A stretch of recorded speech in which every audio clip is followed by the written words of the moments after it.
The cuisine of ancient Chinese emperors was elaborate, extravagant, and often peculiar. The eating habits of Chinese monarchs were highly regarded and ensured criteria such as exquisite and diverse flavors, nourishment, and safety. A series of strict and sometimes bizarre standards were set to meet the requirements for the health and safety of the imperial rulers. The Chinese proverb Dan Dthc 6 emphasizes the extreme importance of food for the well-being of the people. Naturally, the dining experiences of the emperors couldn't be ordinary. As early as the Shang dynasty, 16th to 11th century BC, there was a chef named Dun Wai who helped King Shang recover from illness by preparing 8 famous dishes, but tran, made from various meats such as pork, goat, and dog, along with a medicinal soup called Kanthuk, herbal soup. After consuming these dishes, King Shang recovered from his illness, regained his strength, and had a rosy complexion. Throughout the reign of the Shang dynasty, Dun Wai was highly regarded for his culinary skills and was bestowed the title of Fu Bt, equivalent to Prime Minister. When he passed away, the king even allowed a funeral ceremony reserved for imperial rulers to be held in his honor.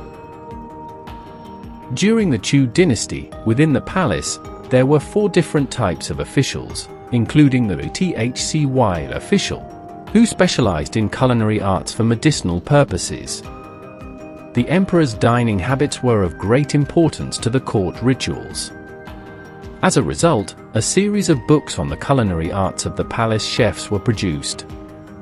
During the Yuan dynasty, the book M Thin Chin Yu was published, which delved deeply into nutrition and advocated the combination of medicine and cuisine.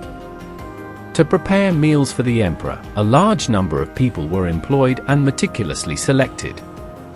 During the Qing dynasty, only individuals of the Manchu ethnic group who were descendants of the imperial family were chosen as chefs to avoid any harm to the emperor. During Emperor Qianlong's eastern tour from July to September 1777, there were over 30 chefs. To cater to the imperial court of the Qing dynasty, the kitchen staff was quite extensive, reaching up to 4,100 people at one point.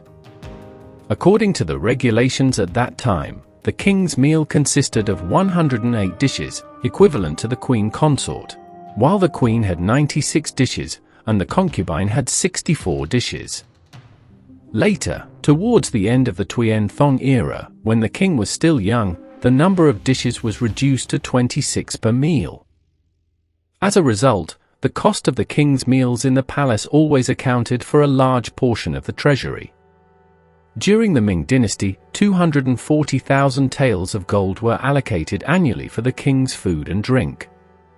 Among that, the cost of serving the emperor alone was 13,140 taels of gold, equivalent to 36 taels of gold per day. By the 25th year of Emperor Qianlong's reign, 1760, the king's food and drink consumption reached 22,000 taels of gold. The Qing dynasty consumed 30,000 taels of gold, and by the 29th year of Emperor Guangxu's reign, 1903, this number increased to 38,839 taels of gold per year. Even the number of dishes for the emperor's meals was clearly regulated. A typical meal would consist of at least 8 main dishes along with various types of porridge. The total number of food items in each meal would usually reach over 20. Therefore, most of the king's meals would end up being wasted. To limit waste, after finishing the meal, the king would often distribute the remaining delicious dishes to the beauties in the palace and also reward the court officials. This may seem like a simple act, but in reality, it carried multiple meanings. The act of the emperor sharing the food he had eaten as a reward to his subordinates was considered a great favor. At the same time, this action also served as evidence that the aforementioned high-ranking officials were honored to share a meal with the imperial ruler. What's worth mentioning is that, based on the ancient practice, only favored or high-ranking officials in the court could be rewarded with the majority of the king's food. This was partly due to their military achievements, and partly due to the emperor's trust and appreciation for them. Therefore, the emperor bestowed his exquisite delicacies to these individuals as a sign of recognition and honor. When the emperor does not reward the concubines and court officials in the imperial harem, it becomes a lucrative opportunity for the eunuchs and palace maids. They secretly sell the emperor's food to large restaurants outside the palace. Since these dishes are elaborately prepared and offered to the emperor, many people are curious to taste them. For dishes that the emperor does not touch and still have a fresh taste, the eunuchs will keep them and present them as new for the next meal, placing them far away from the emperor. This way, they can inflate the expenses for purchasing ingredients and pocket the extra money, while also saving the effort of preparing these dishes. Another common method is that after each meal of the emperor, the eunuchs immediately send the leftovers to the concubines who specialize in raising animals in the palace, which then become dried food. The food for the animals is then distributed to the servant girls in the palace and used to feed these small animals. However, similar to the eunuchs, the palace servants also learn to deceive and claim that this food is purchased from outside the palace to make a profit. Safety is paramount. However, for Chinese emperors, what they value most is not the taste or the value of the food, but safety.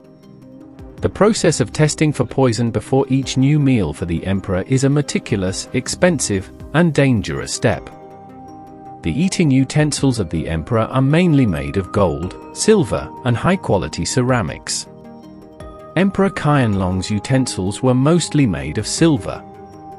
In the past, they used arsenic to test for poison. If the food contained this substance, the silver would turn black. Therefore, whenever presenting food to the emperor, a silver stick always accompanied it. In the presence of the emperor, the eunuchs would use the silver stick to test for poison in the food. After the emperor finished eating, a small portion of each dish would be kept in the imperial treasury for easy inspection and comparison in case of any issues. During the Qing dynasty, the imperial treasury was under the direct management and operation of the imperial household department. There were several high-ranking officials in charge of specialized tasks, and they were all extremely loyal to the emperor. The purpose of this was to prevent anyone from poisoning the emperor's food. Once the food was presented, it would be tested with a silver chopstick. Only when the chopstick showed no signs of danger would the emperor have his meal.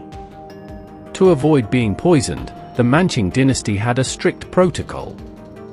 The emperor was not allowed to eat more than 3 pieces of each dish to prevent his preferences from being revealed, thus deterring those with malicious intentions. As a result, being a chef in the palace was like playing with demons. A single mistake could cost one's head.